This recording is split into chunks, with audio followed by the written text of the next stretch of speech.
오직 예수님만이 참된 길이요 진리요 생명이십니다. 아멘. 날이 가면 갈수록, 세월이 가면 갈수록 예수님밖에 없음을 더욱더 절실하게 깨닫게 됩니다. 예수님만에 온전히 거하는 우리 모두가 다 될 수 있기를 원합니다. 아멘. 한번 다 같이 고백하시겠습니다. 예수님밖에 없습니다. 예수님밖에 없습니다. 아멘. 예수님께서 제자들에게 전해주셨던 진리의 말씀을 최근 대한민국에 부는 두 가지 큰 사회적인 현상을 통해서 살펴보는 가운데에 함께 은혜를 나누기를 원합니다. 이왕이면 더 큰 은혜가 주어질 수 있기를 원합니다. 아멘. 더 놀라운 은혜 위에 은혜가 주어질 줄로 믿습니다. 아멘. 요즘 한국에 보는 사회적인 현상으로 이순신 신드롬이 있습니다.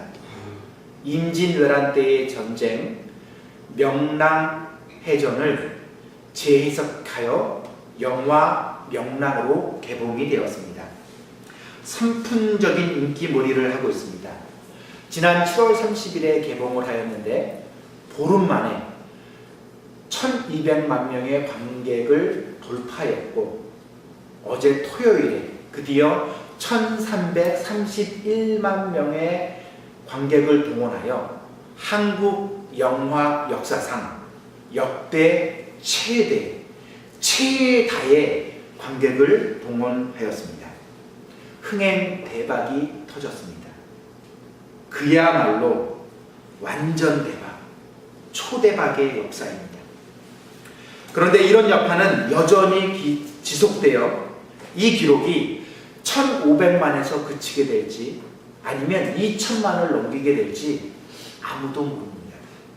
아직도 이 영화는 계속해서 상승세를 타고 있고 영화를 본 관객들의 마음속에는 큰 감동이 물결치고 있습니다.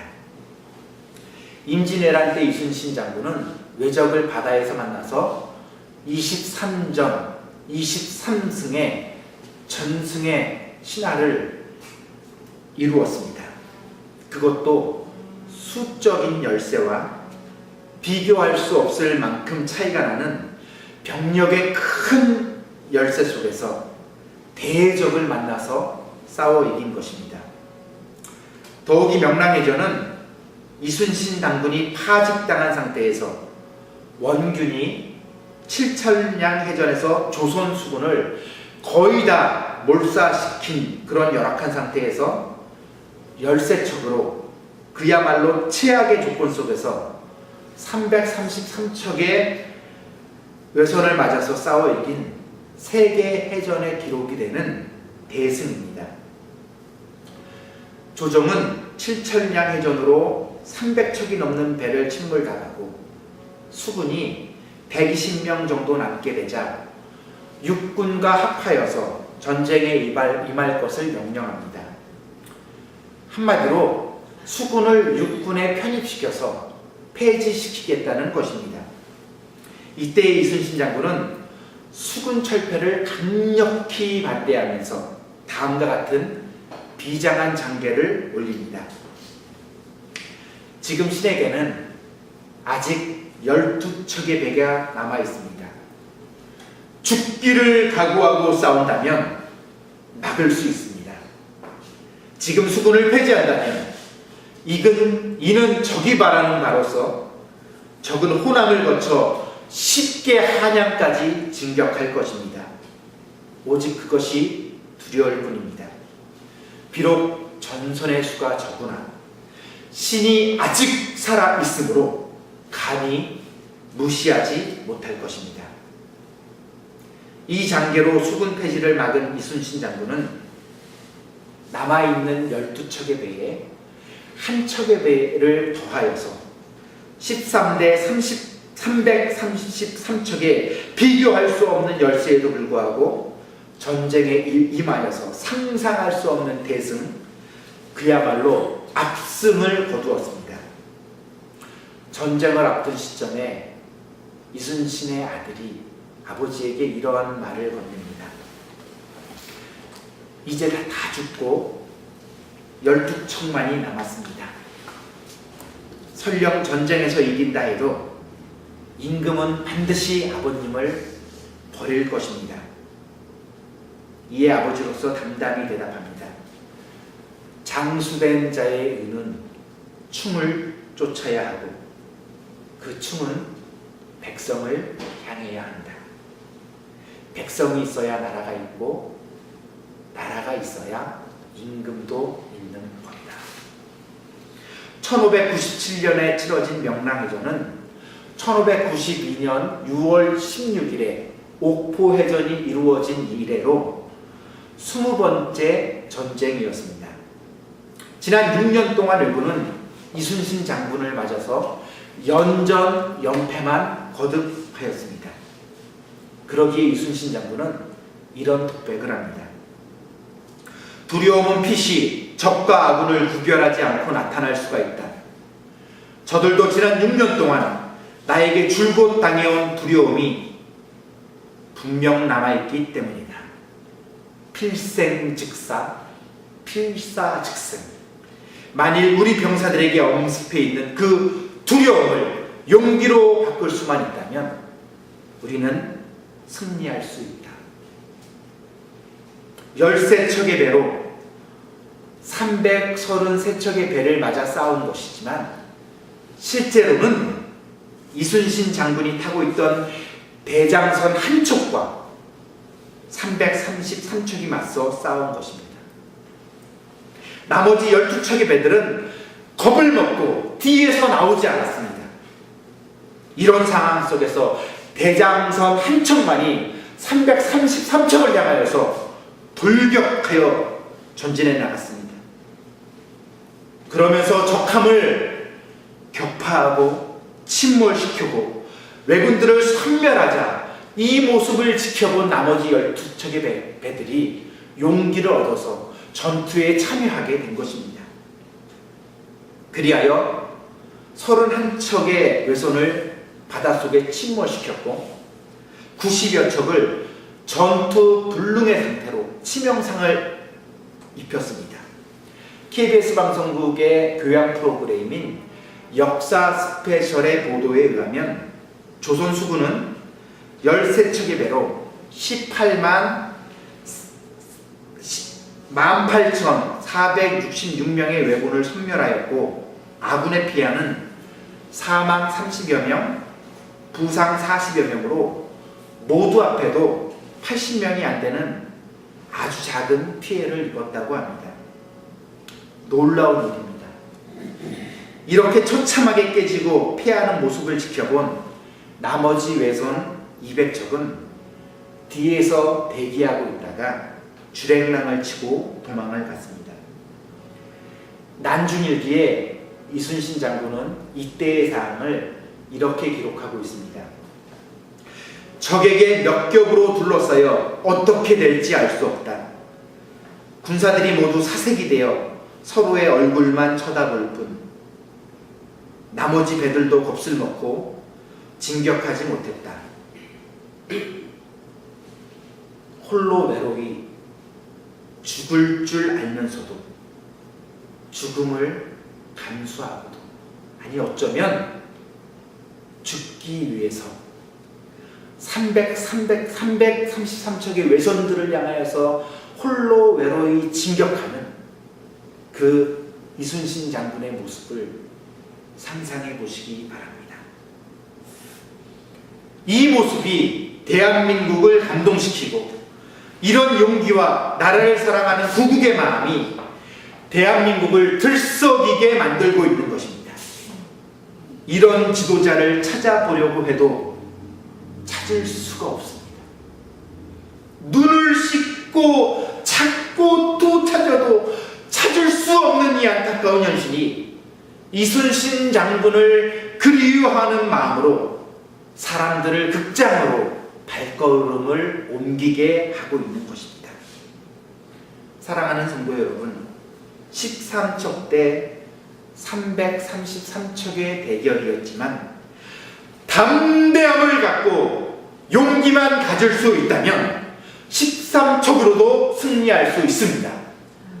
그러나 겁을 먹고 두려움을 갖는다면 333척이 아니라 3,000척을 가지고 있다 해도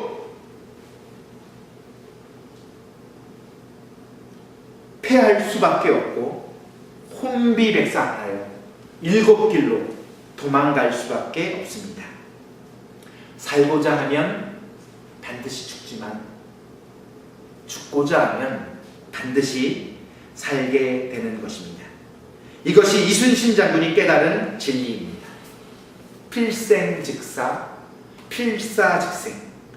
이 말씀은 사실상 이순신 장군께서 남기신 명언이지만 실상은 예수님께서 1500년이나 먼저 해주신 말씀이십니다. 이순신 장군은 이 진리를 장수로 살아가면서 특별히 전쟁을 통하여서 몸으로 부딪혀 깨달아 알았던 것입니다.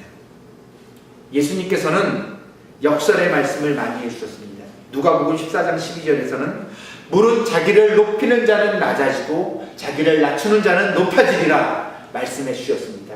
오늘 본문에서는 너희 중에 누구든지 크고자 하는 자는 섬기는 자가 되어야 하고 너희 중에 으뜸이 되고자 하는 자는 모든 사람의 종이 되어야 하리라. 인자가 온 것은 섬김을 받으려 함이 아니고 오히려 섬기려 하고 자기 목숨을 많은 사람의 대속물로 주려 함이니라 말씀해 주셨습니다.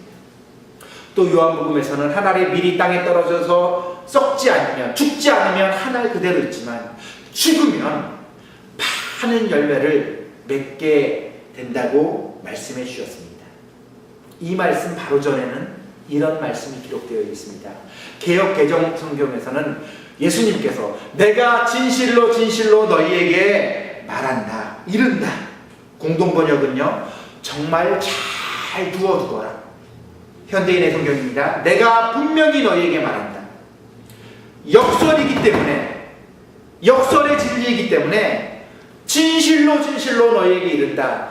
정말로 잘 들어두어라. 내가 분명히 너희에게 말한다. 이렇게 말씀해 주신 것입니다. 예수님께서는 삶의 현장에 적용하도록 이렇게 말씀해 주신 것이고요. 이순신 장군은 생과 사가 오가는 전쟁터를 누비면서 살아온 사람이기 때문에 필생즉사, 필사즉생이라고 표현만 달리하여서 얘기한 것뿐입니다. 예수님의 정신과 꼭 부합되는 말씀인 것입니다. 예수님께서는 이렇게 말씀해 주셨는데 오늘날 한국교회의 상황은 어떠합니까? 이순신 장군과 같은 지도자를 얼마나 찾아볼 수 있겠습니까? 탐욕에 덫에 걸린 한국교회는 교회 부흥, 대형교회라는 우상숭배에 빠져서 예수님이 안 계신 교회, 예수님의 정신이 죽어있는 교회, 하나님이 고개를 돌리시고 찾지 아니하시고 외면하시는 죽은 기독교를 만들었습니다. 단지 종교적인 열심만을 내어 자기 만족만을 추구하는 무당 종교와 같은 샤머니즘적인 변질된 기독교를 생산해냈습니다. 썩어빠진 목회자들은 명예와 감투에 눈이 멀어서 가짜 박사학위로 학력을 위장하고 비자금으로 자신들의 배만을 채우고 명예와 감투에 눈이 멀어서 20억, 30억 원의 엄청난 거액을 뿌려대며 불법 부정선거로 총회장과 감독, 한국기독교 총연합회 회장과 같은 각종 감투를 탐하고 있습니다. 독사의 자식들이 되었습니다. 회칠한 무덤이 되었습니다. 회개하지 않으면 불꽃 같은 눈으로 선악간의 공의로 심판하시는 하나님에 의해서 언젠가는 반드시 화가 미치게 될 것입니다. 프란시스코 교황이 25년 만에 한국을 방문하여 한국을 비롯한 전 세계가 교황의 모든 일정에 관심을 집중하고 있습니다. 교황을 취재하기 위하여서 방문한 기자의 수만 해도 무려 400명이 넘는다고 합니다. 광화문 광장에서 열렸던 124인의 시복식에는 무려 무려 100만 명이 넘는 구름 인파가 인산인해를 이루어서 모였습니다.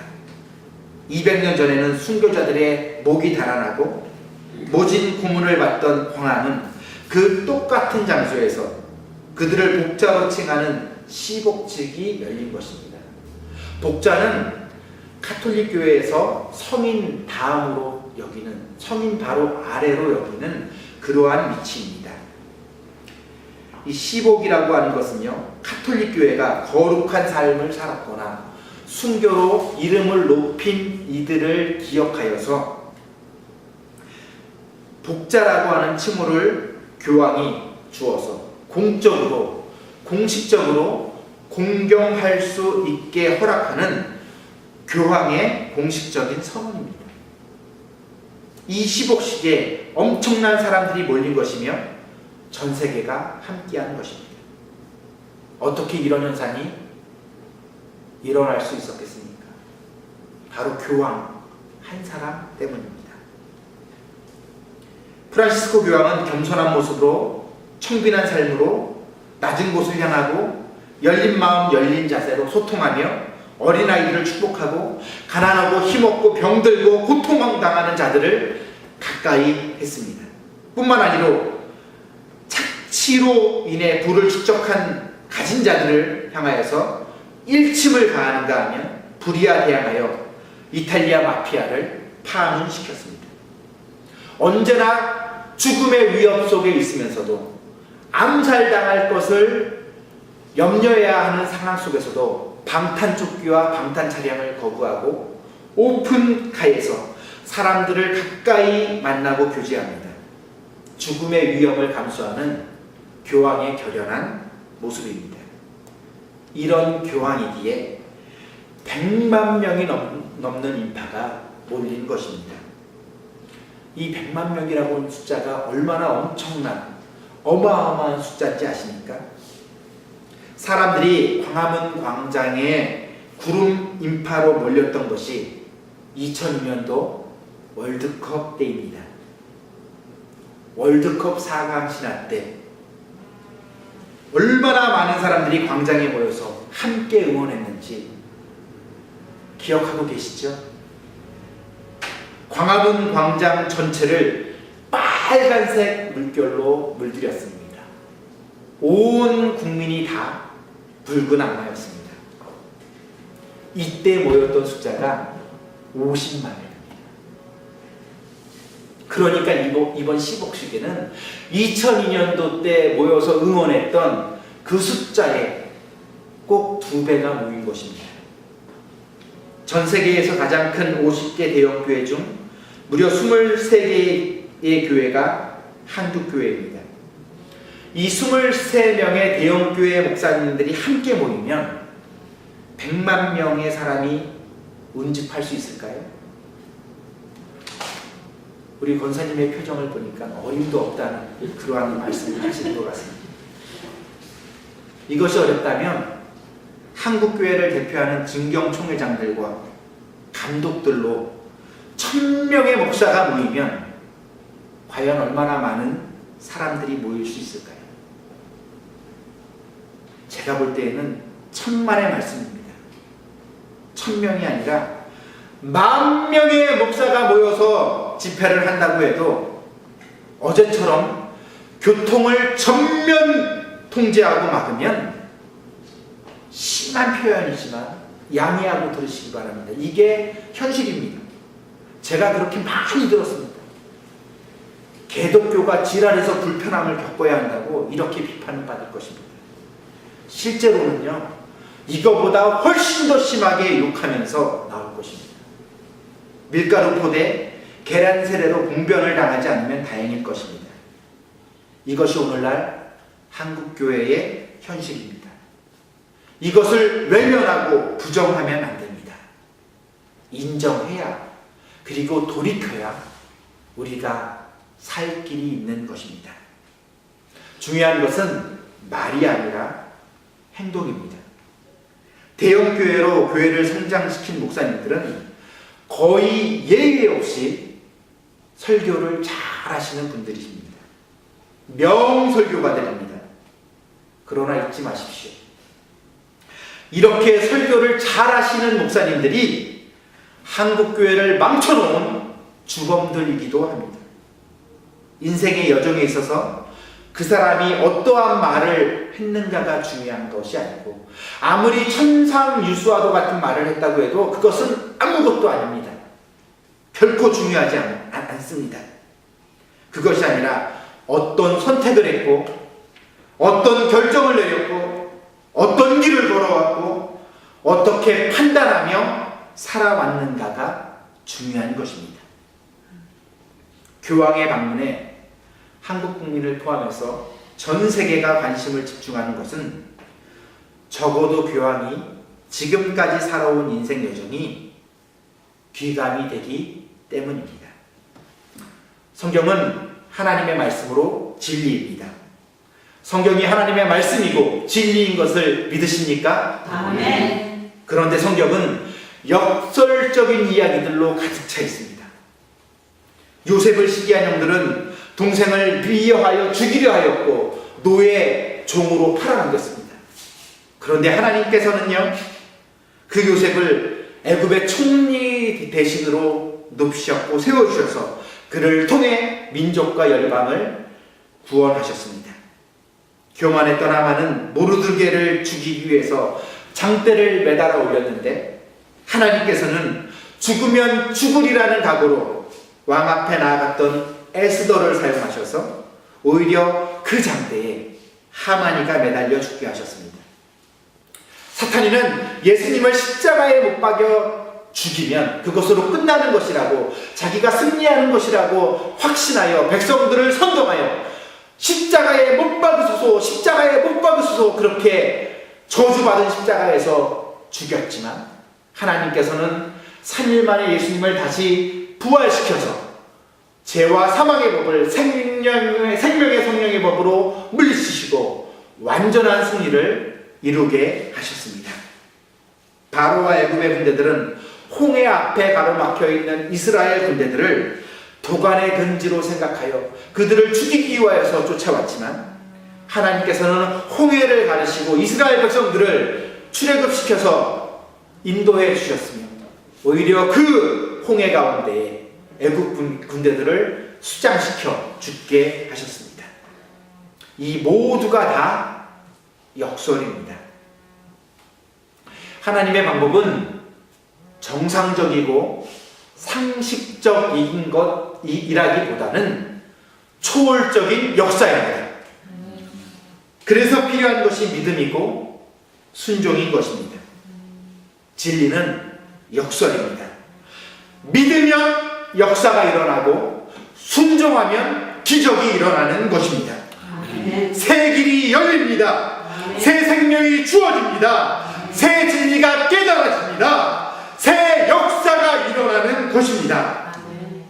사르밧 과부의 끊어지지 않는 기름병의 역사도, 여리고성이 무너진 사건도, 500여의 엄청난 기적도, 죽은 나사로가 다시 부활한 그 부활의 생명도 모두가 다 초월적인 역사이지 인간의 머리로 생각해낼 수 있는 정상적이고 상식적인 일들이 아닙니다. 역설적인 진리입니다. 그러므로 나의 인생에 있어서, 나의 삶에 있어서 내가 바라고 내가 원하고 내가 뜻하는 일들이 이루어지기를 기대하지 마시기 바랍니다. 내 생각이 아니라 하나님의 생각입니다. 내 뜻이 아니라 하나님의 뜻입니다. 하나님께서 요셉을 총리 대신으로 만들기 위해서는 노예 생활이 필요했던 것이고 제수로서의 삶을 겪어야 했던 것입니다. 모세가 이스라엘 민족을 이끄는 대지도자가 될 수 있기까지에는 광야에서의 외롭고 고독한, 아무도 알아주지 않는 그 긴 시간이 꼭 필요했던 것입니다.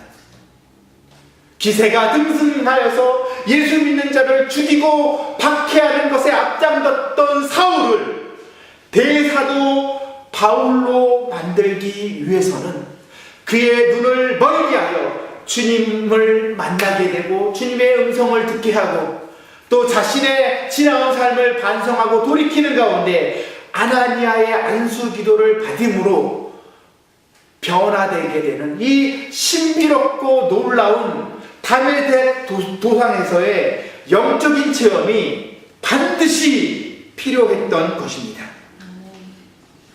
이 모두가 다 하나님의 섭리입니다. 이순신 장군은 원균의 모함으로 3번의 파직과 3번의 파직과 옥중세관을 겪었고 2번의 백의종군이란 시련이 있었습니다. 그러나 다시 복직되어서 23전 23승에 신하를 이렇게 내었습니다. 이순신을 모함하여 조선 수군의 총사령관이 되었던 원균은 7천량 해전에서 패패하여 수군을 전멸시키고 본인 자신도 비참한 죽음을 맞이했습니다. 그러나 백의종군하였던 이순신 장군은 다시 복직되어 명량해전에서 대승을 거두고 불멸의 이순신으로 다시 살아나서 417년이 지난 2014년 현재까지도 생생하게 살아서 대한민국 국민들의 마음속에서 감동의 아이콘으로 역사하고 있습니다. 예수님께서는 한 나라가 아니라 온 인류의 죄악을 대속하시고 모든 사람을 구원하시며 모든 민족을 살리시기 위해서 공중의 권세 잡은 자의 본고지인 음부를 향하여서 돌격하신 분이십니다. 십자가 지는 것을 두려워하지 않으셨습니다. 내가 가야 할 길을 가야 하리라. 묵묵히 그 사명의 길을 걸어가셨습니다. 사랑하는 생명나무 교회의 성도 여러분, 크고자 하면 섬기는 자가 되고 으뜸이 되고자 하면 모든 사람의 종이 되어야 하고 섬기려 하면 섬기는 자가 되어야 하고 높아지고자 하면 낮아지고 많은 열매를 맺으려 하면 죽어야 한다고 하는 이 예수님의 진리의 말씀을 붙잡고 이런 믿음과 신앙 고백을 할 수 있기를 원합니다. 아멘. 하나님, 탐욕의 늪에 빠져버린 한국교회를 불쌍히 여겨 주옵소서. 촛대를 옮기지 마옵소서. 아직 한국교회에는 생명나무 교회가 남아있습니다. 하나님께서는 바알에게 무릎 꿇지 않은 7,000명을 남겨두시고 남은 자들을 사용하시어 역사하신다고 하셨습니다. 이순신 장군의 13척의 배와 같이 저희 생명나무 교회를 사용하여 주시고 거룩과 순결로 하나님을 예비하며 하나님만을 두려워하고 세상을 향해서는 담대한 남은 자들을 사용하시어 이 마지막 때에, 이 마지막 말세의 주말의 때에 다시 한 번 더 대각성, 대부흥의 역사를 이루어 주옵소서. 아멘. 이 각오와 결단과 기도가 우리의 믿음이 될 수 있기를 바랍니다. 아멘. 하나님께서 우리 생명나무 교회를 모세의 지팡이처럼 사용하셔서 한 어린아이의 오병이어처럼 아름답고 존귀하게 사용해 주실 것을 믿으시고 믿음에 순종하셔서 믿음의 역사를 이루고 순종의 기적을 경험하는 우리 모두가 될 수 있기를 바랍니다. 아멘.